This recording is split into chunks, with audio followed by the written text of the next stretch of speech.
안녕하십니까. 세무법인 센트릭의 강정호 세무사입니다.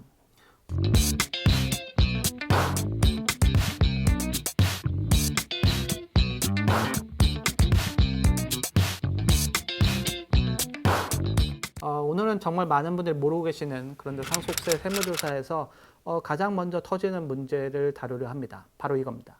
아버지가 돌아가시기 전에 통장에서 꺼낸 돈 국세청은 어떻게 할까?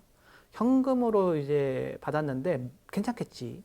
그리고 이미 쓴 돈인데 무슨 상속세냐? 이렇게 생각하셨던 분 오늘 영상 끝까지 꼭 보시기 바랍니다. 법 이름은 추정상속재산, 일명 상속세법의 역추적 조항입니다. 세무사님, 저희 아버지가 작년에 돌아가셨는데요. 작년에 상속세 신고를 하려다 보니까 세무사님이 2년치 통장 내역을 달라고 하더라고요. 왜 돌아가시기 전 통장까지 보는 건가요? 네, 아주 중요한 질문입니다. 상속세를 계산할 때 국세청이 보는 게 단순히 지금 남아있는 재산만이 아닙니다. 돌아가시기 전 1년 이내 2억 원 이상 또는 2년 이내 5억 원 이상 빠져나간 돈이 있으면 그 돈에 쓴 용도를 상속인이 직접 증명해야 됩니다. 네, 맞습니다. 억울하게 느껴질 수 있어요. 그런데 세법에서는 이런 논리를 얘기합니다. 돌아가시기 전에 큰 돈이 통장에서 빠져나갔다. 근데 그 돈이 어디 나간지 모른다면 상속인한테 현금으로 넘어간 거 아니냐. 이게 상속세 및 증여세법 제15조 추정상속재산 규정입니다. 구체적으로 설명을 드리면 이 규정은 발동되는 조건이 있습니다.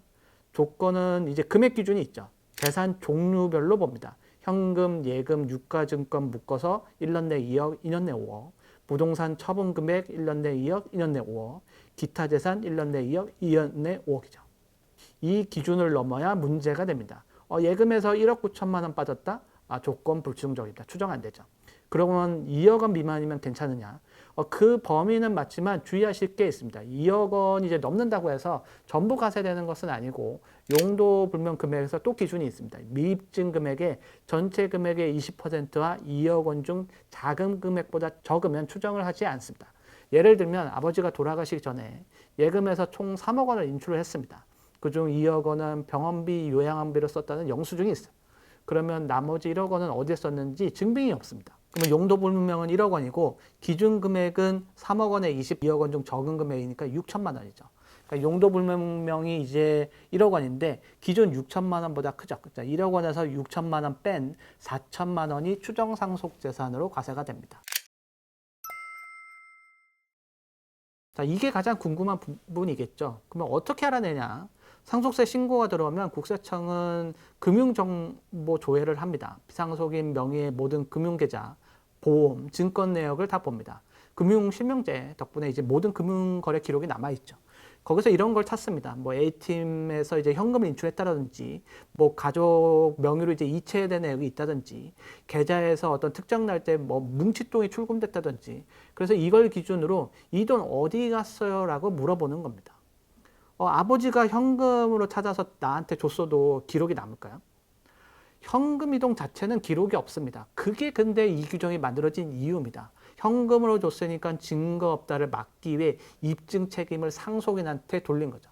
그래서 이 돈이 어디 갔는지 당신들이 입증하지 못하면 상속한 걸로 보겠다는 논리입니다.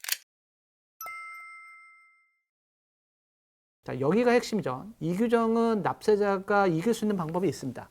방법은 용도를 객관적으로 증명하는 거죠. 국세청이 인정하는 소명 방법이 있습니다. 뭐 예를 들면 첫 번째 뭐 의료비, 요양비, 영수증이 있죠. 입원비, 간병비 비용, 뭐 요양원 비용, 뭐 병원 진료비 같은 거는 같이 제출하면 효과적이죠. 둘째는 이제 생활비로 인출했다는 증거입니다.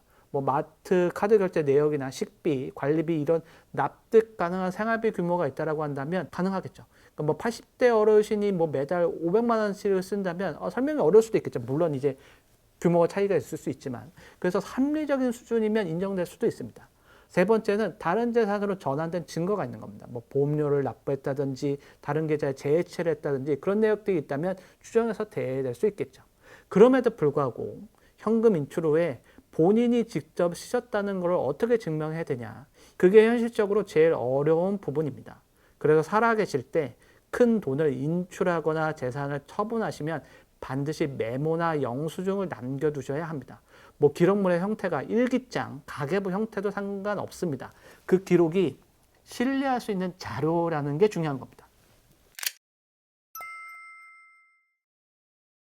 그래서 이 규정으로 이제 납세자가 실제로 이긴 사례들을 보게 되면 이제 제가 신문에서 받고 심판 결정을 통한 확인된 사용 유형들을 이제 설명드리겠습니다. 사례 유형 첫 번째는 증빙이 좀 불충실해요. 근데 모두 추정상속자를 보는 건 아닙니다. 그러니까 예를 들면 이제 간병비, 가사도우미, 뭐 생활비 등이 생전에 이제 망인의 자산의 계좌에 직접 인출은 됐어요. 근데 이게 가사도우미 계좌에 입금된 날짜하고 안 맞습니다. 근데 그럼에도 불구하고 인정을 해준 사례가 있습니다. 그 서울행정법원에서. 두 번째는 재산 종류별로 기준이 미달인 겁니다. 그러니까 상속 개시 전 2년 이내에 순출 금액이 5억 원 한참 미달했는데 이거를 추정 상속 재산을 과세했다. 그거는 그 금액이 자녀에게 이제 기속되는데도 불분명하고 사전 증여 보는 것을 볼 수 없는 겁니다. 자, 지금 당장 준비해야 할 거는 부모님이 살아계신다면 지금 뭐부터 해야 될까요? 딱 세 가지만 기억하십시오. 첫 번째는 큰 돈을 인출할 때 영수증을 남기셔야 됩니다.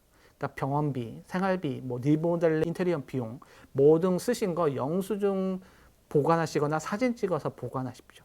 그리고 두 번째는 현금 대량 인출은 최대한 좀 자제하실 필요가 있습니다. 계좌 이체로 기록을 남기시는 게 훨씬 낫습니다. 세 번째는 2년 전부터는 특히 더 철저하게 준비하셔야 됩니다. 사망 전 2년 이내에 5억 원 이상 인출은 무조건 소명 대상입니다. 이 시기의 거래는 더 꼼꼼히 기록하셔야 됩니다.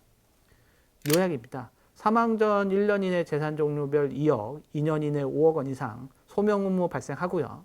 뭐 의료비, 생활비, 다른 재산 전환했다면 증빙이 있으면 추정인 배제 가능합니다. 그리고 재산 종류별로 각각 따로 계산합니다. 합산하지 않죠. 지금부터 영수증 습관 들이는 게 최선의 절세입니다. 상속은 언제 닥칠지 모릅니다. 미리 준비하신 분과 그렇지 않은 분의 세금 차이가 정말 크죠. 다음 영상에서 또 뵙겠습니다. 감사합니다.